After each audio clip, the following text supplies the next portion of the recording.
भारत ने रूस यूक्रेन जंग में किया ऐसा काम, आग में घी डालने का हुआ काम। रूस के टैंकों को भारत ने बदल दिया।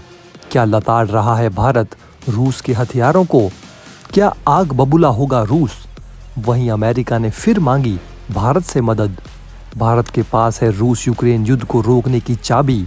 अमेरिका ने कहा रूस को धमकाए भारत। दोस्तों, जब रूस यूक्रेन युद्ध शुरू हुआ तो उस समय ये लग रहा था कि रूस यूक्रेन को 15 से 20 दिनों में हरा देगा और पूरे यूक्रेन पर ही रूस का कब्जा हो जाएगा। लेकिन पुतिन ने जो सोचा था वैसा नहीं हुआ। रूस के हथियार इतने शक्तिशाली नहीं निकले जितना कि उनको बताया जा रहा था। यूक्रेन के ड्रोन और बाकी अन्य हथियारों ने रूसी हथियारों का बुरा हाल कर दिया। देखते ही देखते रूसी हथियार नष्ट होते गए। वहीं रूस के टैंकों के लिए तो यूक्रेनी हथियार काल साबित हुए, जिसमें रूस के T-72 और T-90 वर्ल्ड क्लास टैंक भी शामिल हैं, जो मिनटों में यूक्रेन के आगे राख बन गए।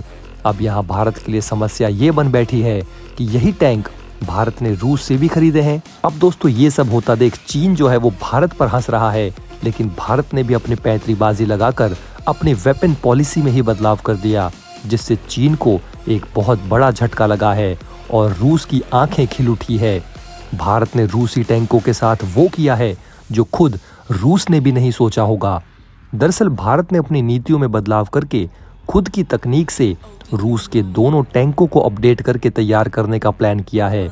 अब दोस्तों, 10 महीने के बाद भारत ने जो योद्धा तैयार किया है, जिस रूसी T-72 और T-90 को मिलाकर भारत ने जो घातक टैंक तैयार किया है, उसकी ताकत देखकर खुद भारत भी चौंका हुआ है।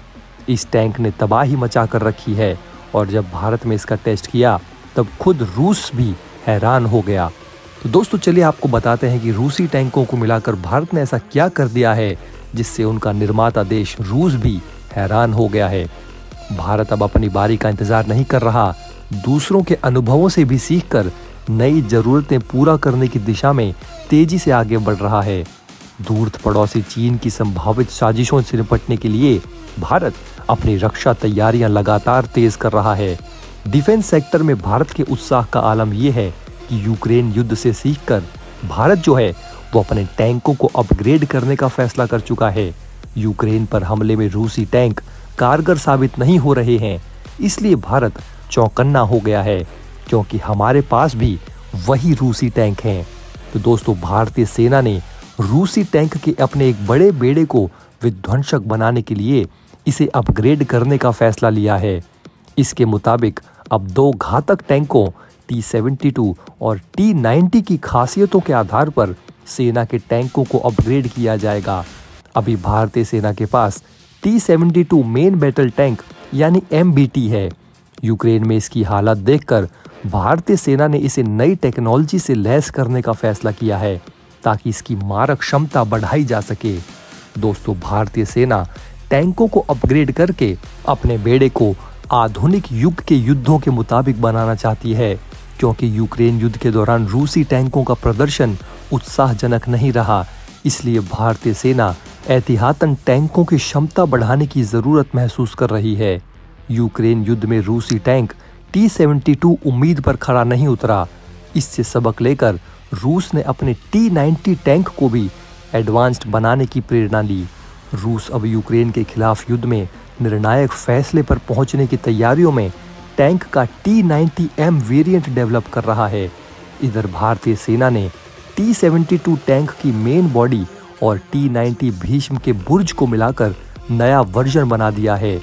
ये हाइब्रिड टैंक T-72 के मुकाबले ज़्यादा घातक साबित हो रहा है। इसमें एक्सप्लोसिव रिएक्टिव आर्मर यानी ERA भी लगाया गया है, जिसे DRDO ने अर्जुन मेन बैटल टैंक के लिए बनाया था। इस हाइब्रिड टैंक में ATGM भी लगे हैं। दोस्तों, आपको बता दें कि नए हाइब्रिड टैंक का टेस्ट हो चुका है और अब कुछ महीनों में इसे सेना में शामिल भी कर लिया जाएगा। फिर इस गर्मी में उसका रेगिस्तान में ट्रायल भी किया जाएगा। भारत वो देश है जिसने हथियार में अमेरिका को टक्कर देने वाले देश के हथियारों में इतना बड़ा बदलाव करके खुद रूस को पीछे छोड़ दिया है। दोस्तों, असली योद्धा वो नहीं जो सिर्फ जंगे मैदान में लड़े, लेकिन जो बाहर रहकर भी युद्ध के तरीकों को सुलझाता हुआ समझता रहे। भारत वो योद्धा बनता जा रहा है वेल, आपका भारत के हाइब्रिड टैंकों के बारे में क्या कहना है, कमेंट करके अपनी राय जरूर बताएं। इसी के साथ दोस्तों बढ़ते हैं हमारी दूसरी खबर की तरफ। तो दोस्तों पिछले साल 24 फरवरी को रूस ने यूक्रेन पर हमला बोल दिया था। ये जंग ज़्यादा देर तक नहीं चलती, लेकिन पश्चिमी देशों के चक्कर में अब तक जारी है और इसका असर पूरी दुनिया पर पड़ रहा है। पश्चिमी देश पर्दे के पीछे से इस जंग में कूद पड़े। वहीं तमाम कोशिशें हुई हैं, लेकिन दोनों ही देश मानने को तैयार नहीं है। अब अमेरिका ने उम्मीद जताई है कि भारत के प्रधानमंत्री नरेंद्र मोदी चाहें तो इस युद्ध को रुकवा सकते हैं। अमेरिका के व्हाइट हाउस के स्पोक्सपर्सन का कहना है कि अगर नरेंद्र मोदी रूस के राष्ट्रपति व्लादिमीर पुतिन से बात करें तो वो पुतिन को मना सकते हैं कि वो युद्ध रोक दें। उन्होंने आगे कहा कि अगर प्रधानमंत्री नरेंद्र मोदी पुतिन को मनाने की कोशिश करते हैं तो मैं उन्हें मनाने दूंगा। अमेरिका हर उस कोशिश का स्वागत करेगा जो युद्ध को रोक सकता है। अमेरिका की ओर से ये बयान एक ऐसे समय में आया है जब प्रधानमंत्री नरेंद्र मोदी के national security adviser Ajit Doval ने राष्ट्रपति पुतिन के साथ 1 घंटे की मीटिंग की है। जॉन किर्बी ने कहा कि यूक्रेन में लोग जो झेल रहे हैं उसके लिए सिर्फ पुतिन जिम्मेदार हैं। पुतिन अगर चाहें तो युद्ध को रोक भी सकते हैं, लेकिन वो ऐसा करने की जगह पावर स्टेशन पर क्रूज मिसाइलें दाग रहे हैं ताकि लोग बिना बिजली के और भी ज़्यादा परेशान हों। जॉन किर्बी ने आगे कहा कि अमेरिका यही चाहता है कि युद्ध आज ही खत्म हो जाए। उन्होंने कहा कि यूक्रेन में जो कुछ हो रहा है उसके लिए सिर्फ व्लादिमीर पुतिन जिम्मेदार हैं। वो इसे अभी रोक सकते हैं।